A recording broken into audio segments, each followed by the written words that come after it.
geniş hortumu o bölgeye gitmesi lazım. Bunları görev bölüşümümüzde melanjör oraya gitse, hortum buraya gitse, şu buraya gitse, bak biz hep empati kurduk. Canları yanıyor dedik, malları yanıyor dedik. Hepiniz maruz kalmışsınız buna. İki hortumu nasıl açalım ki yangına daha kolay gitsin. Ondan sonra alın melanjör. Geniş hortumunu köpüğümüze su geçmeden. Evet arkadaşlar, bu arada daire başkanımız bizlere katıldı. Daire başkanımız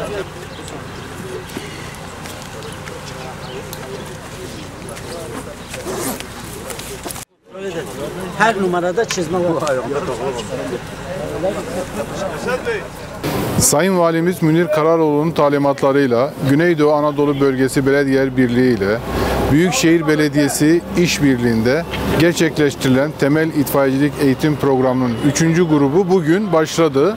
Burada gerçek bir yangın ve arama kurtarma operasyonlarında itfaiyecilerin karşılaşabilecekleri bütün senaryoların yaşatılması ve sıfır görüşte yangına müdahale, söndürme ve arama kurtarma ekipmanlarının kullanımı, doğalgaz ve LPG yangınlarına müdahale, flashover odası ve simülasyon eğitimleri uygulamalı olarak verildi.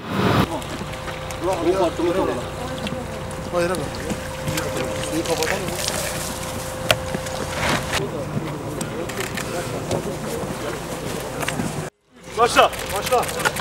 Evet, çok güzel.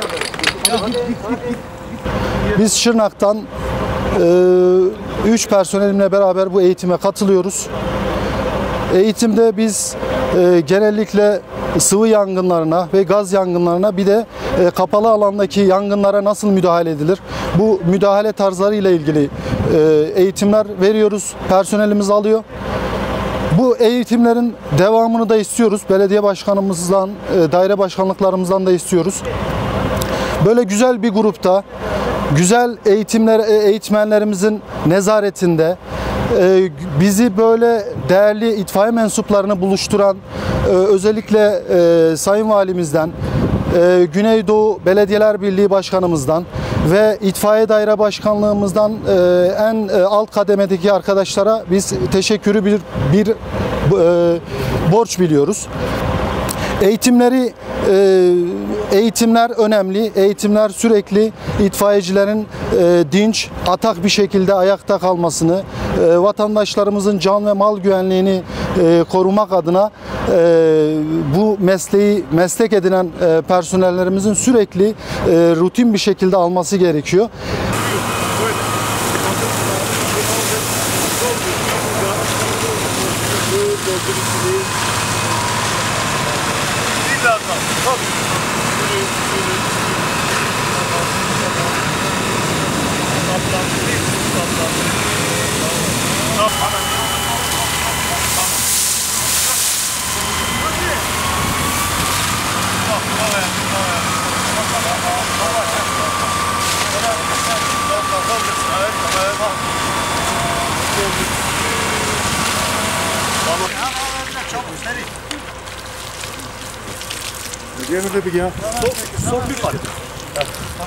Siirt ilinden 2 arkadaşla geldik. Bugün burada yangın nedir, yangın sınıfları, hangi yangına neyle müdahale edilecekleri hakkında bilgi aldık. Daha sonra bunu uygulamalı bir şekilde idrak ettik. Bu organizasyonun düzenlenmesinde katkılarından dolayı başta Diyarbakır Büyükşehir Belediye Başkanımız, valimize, ondan sonra daire başkanımıza, Güneydoğu Anadolu Bölgesi Belediyeler Birliği ve bugün burada eğitimde emeği geçen Veysel Bey'e, Hasan Bey'e, bir de Ahmet Çavuşoğlu'na sonsuz teşekkürlerimizi sunuyoruz. Tamamen zararsız bir dumandır, suni dumandır. Sadece duman yapacak.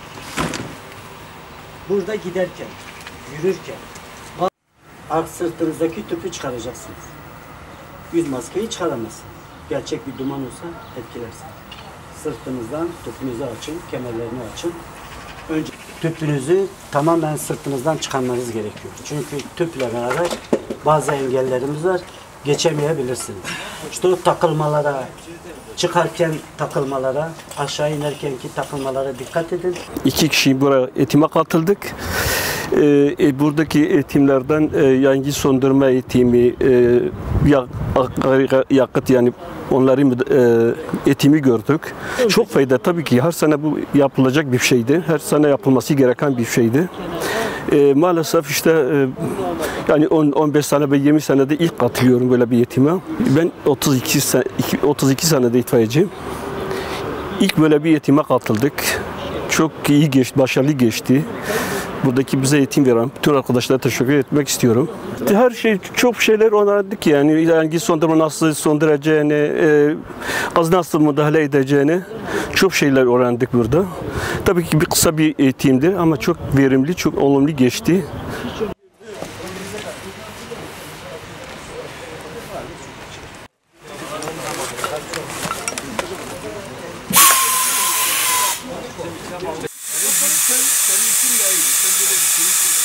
Beyler, şuralar bildiğiniz gibi sırtlıktan tutma yerleriniz. Ya da ikinci bir alternatif ayak topuklarından tutarsınız. Vanadan tutmuyoruz arkadaşlar. Birbirinizden kork. Öyle çök dur yerinde. Sen de yandan tut benim. Ek. Tamam. Cümen. Sen de ek kafanı. Tamam. Başlayın arkadaşlar.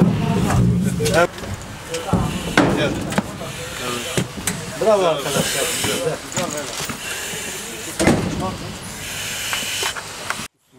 Şey tamam. İçeri girerken de onu takacağız. Ön açık değil mi? Gel abi. Belki abi bundan sonra Arkadaşın ayağından çök. Tamam. Devam et. Sen de çök. Devam et. Arkadaşlar birbirinizle iletişim halinde önde gördüklerinizi arkadaki arkadaşınıza söyleyin.